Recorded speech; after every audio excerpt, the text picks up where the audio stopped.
John chapter 15, verse 7. If you abide in me and my words abide in you, you will ask what you desire and it shall be done for you. In the Amplified, it adds, that is, if we are vitally united and my message lives in your heart. And so reading and prayer are the means of a relationship with God. And we are connected to Jesus in a vital way such that we bear evidence of it in our faith as we walk out in this world and as we walk out our lives. His words and message are already and continually cleaning and pruning us, as we see in verse 2 and 3. Jesus is telling the disciples that his word has already cleaned or cleansed or pruned them. And so as we regularly read and listen to his word and keep it in our hearts, we will see that our desires and our will draw nearer to his.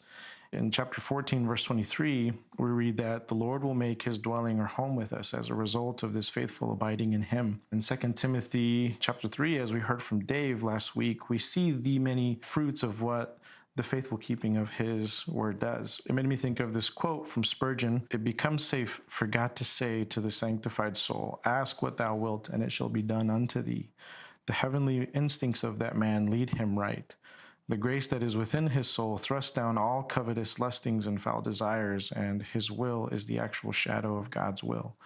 The spiritual life is master in him, and so his aspirations are holy, heavenly, and godlike.